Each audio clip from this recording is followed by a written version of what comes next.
Olá, sejam bem-vindos a mais uma aula do curso de 15 tipos de segurados. Vamos ver nessa aula o último tipo de segurado que ainda não vimos, que é o facultativo. Vimos empregado, empregado doméstico, avulso, contribuinte individual e agora o quinto tipo de segurado, que é o facultativo. Pode se inscrever como facultativo a partir dos 16 anos de idade. Então, a partir dos 16 anos, a pessoa já pode começar a recolher para o INSS. Existe aí três tipos de recolhimento para o facultativo. O primeiro dele é o Código 1473, que é o recolhimento de 20%.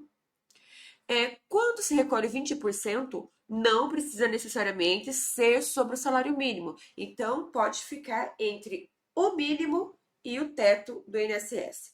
Quem recolhe pelo Código 1473 tem direito à aposentadoria por tempo de contribuição e também à emissão de CTC. Outra possibilidade de recolhimento do facultativo é pelo Código 1473.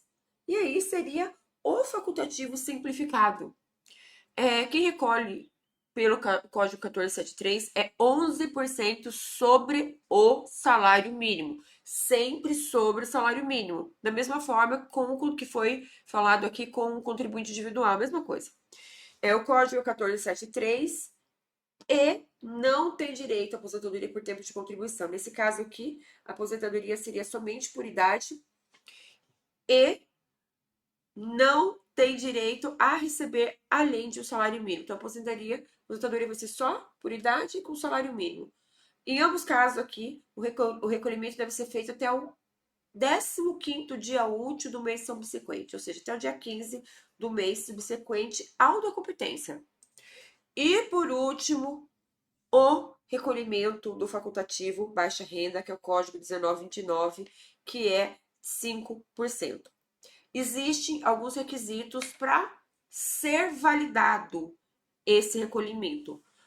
Os códigos 1473 e o 1406 não precisam serem validados no INSS, mas quem recolhe com baixa renda tem que ter a validação do INSS, porque precisa preencher alguns requisitos para ser considerado baixa renda.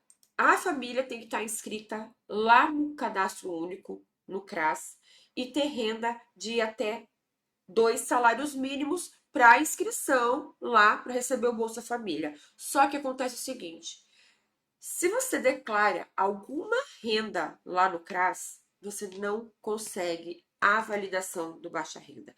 E aí que começam os perrengues. A pessoa, para poder recolher como baixa renda, ela não pode ter renda nenhuma, nem de aluguel, nem de pensão, nem fazer serviço esporádico como faxineira, por exemplo, pintor. Tem que ser renda zero, porque senão não consegue a validação e essa contribuição, para ser válida posteriormente, você vai ter que fazer a complementação de 11%. Ou seja, eu sempre falo que é muito difícil validar, de verdade. Então, é muito mais preferível recolher como MEI, que são os mesmos 5%, porque o MEI não precisa de validação. Já o baixa renda sempre precisa de validação. Esta validação é feita lá pelo próprio site do INSS, lá no meu INSS, vocês fazem a validação. E caso não consiga essa validação, tem que complementar, tem que recolher 11% da diferença. Não pode recolher daí de 5 para 11%. Tem que recolher a diferença, perdão, corrigindo, tem que complementar para 11%. Me desculpe, falei errado aqui.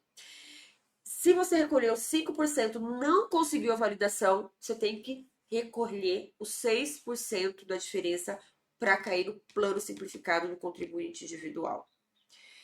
Tem um julgado da TNU, vou trazer aqui para vocês, que fala o seguinte, tema 241 da TNU.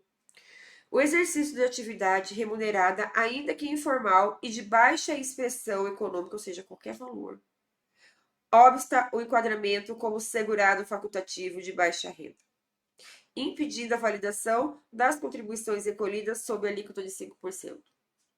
Então, se não conseguir a validação, realmente tem que fazer a complementação. Então, por isso, sempre oriento que é melhor recolher como MEI do que como baixa renda. Os indicadores que aparecem para o facultativo, tá aqui na tela de vocês, não se preocupe que está tudo na apostila. IREC Independent é o que a gente já viu na aula passada, significa que tem algum indicador com pendência. PREC menor MIN, recolhimento inferior ao mínimo até 2019, ou seja, tem que complementar. O facultativo nunca pode recolher abaixo do salário mínimo. Então, se aparece indicador PREC menor MIN, tem que complementar. Indicador PSC, MN, SM, EC. Da mesma forma que falamos na aula passada do contribuinte individual, esse indicador significa que tem recolhimento abaixo do salário mínimo, após a emenda constitucional 103. Também tem que complementar, porque se não complementar, não entra nem para fins de carência, nem para tempo de contribuição. Indicador PREC, FBR, IREC. Recolhimento de baixa renda pendente de validação, ou seja, a pessoa recolheu com 5% como baixa renda, mas ainda não obteve a validação. PREC, Faculty Coach, recolhimento facultativo concomitante com outros vínculos. O que acontece aqui?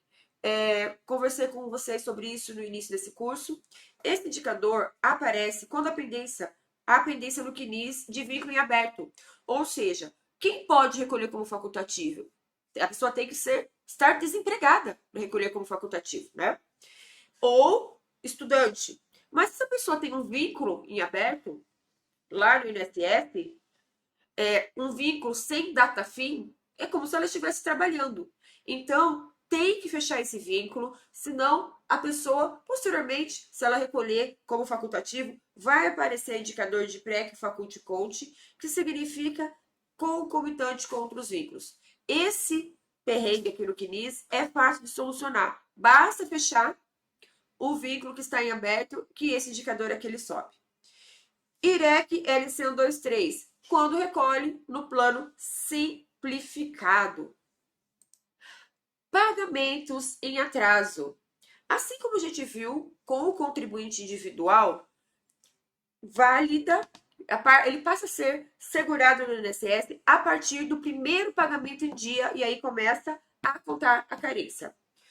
Ao contrário do contribuinte individual, que o prazo é de 12 meses aí para não se perder a carência, aqui no facultativo é de 6 meses. Então, pagou o primeiro pagamento em dia, atrasou o segundo, atrasou o terceiro, tá contando a carência ainda? Tá, desde que ele não atrase tempo suficiente para perder a qualidade de segurado. Ou seja, ele não pode atrasar mais do que 6 meses, senão ele vai perder a qualidade de segurado. Quer pagar os atrasados para entrar como carência? Somente se tiver dentro dessa brecha.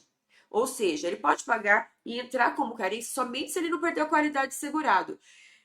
Pagou o primeiro pagamento em dia, pagou o segundo em dia, atrasou o terceiro, atrasou o quarto, atrasou o quinto pagamento. Atrasou 3 pagamentos aí. Mas ele pagou o 6º pagamento em dia. Entra como carência? Entra, porque ele ainda pagou sem perder a qualidade de segurado. Então, é isso que eu quero que vocês entendam. Aqui é 6 meses, contribuinte individual, 12 meses para perder a qualidade de segurado, ok? Outra coisa importante. Quem trabalha no regime próprio não pode recolher como facultativo. Por quê? Para ser facultativo, é o desempregado, a pessoa que não tem vínculo, tá? Então, se ela está lá no regime próprio e quer recolher para o regime geral, tem que recolher como contribuinte individual e não como facultativo, porque a pessoa não está desempregada, então recolhe como contribuinte individual. Agora, se não for período concomitante lá com o regime próprio, ok, ela recolheu como facultativo e depois fez o concurso e passou lá para o regime próprio. Esse período não é concomitante, então esse período como facultativo, se ela recolheu na alíquota de 20%, ela pode sim levar lá para o regime próprio. Finalizamos aqui nessa aula os tipos de segurados. São 5: contribuinte individual, facultativo, empregado doméstico, empregado normal e o avulso. Vejo vocês na próxima aula para a gente falar, para a gente ver sobre a manutenção e prorrogação da qualidade segurada.